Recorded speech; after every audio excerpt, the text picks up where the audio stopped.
ये सवाल तो जब विकास दुबे के घर में बुलडोजर चला था तब भी सवाल उठाए थे, और तब ये सवाल उठाते हुए कहे गए थे कि ब्राह्मणों के ऊपर उत्तर प्रदेश में अत्याचार हो रहा है।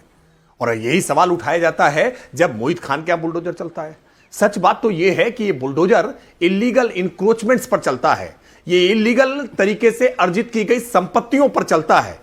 ये जो सरकारी संपत्तियों पर काबिज हो गए हैं या किसी गरीबों की संपत्तियों पर काबिज होकर के आलीशान अट्टालिकाएं बना ली गई हैं और उस पर बैठकर अपराधी जब क्रूर अट्टहास कर रहा होता है तो बुलडोजर उस पर चलता है। लेकिन निश्चित तौर पर उनको जरूर दर्द होता है जिन्होंने इन बिल्डिंग्स को बनाने में सहयोग किया है, जिनके संरक्षण में ये बिल्डिंगें बनी हैं, उनको जरूर दर्द होता है। जो इनके जात भाई हैं, जिनको लगता है कि इनकी बिल्डिंग टूटने से हमारे रेवेन्यू मॉडल को सीधा नुकसान होता है, उनको आपत्ति होती है। लेकिन उनकी आपत्तियों के आधार पर क्या लीगल तरीके से की जा रही ये इलीगल इंक्रोचमेंट्स पर क्या कार्रवाई न की जाए?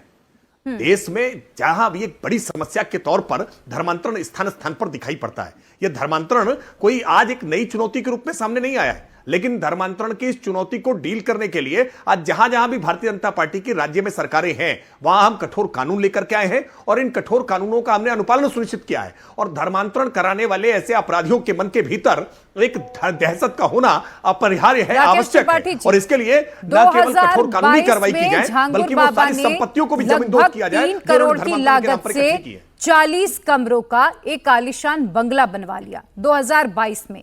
सरकार उत्तर प्रदेश में आपकी है, क्या आप लोगों ने अभी तक नहीं देखा था? अचानक से नजर क्यों पड़ी? मकान तो 2022 में बन चुका था।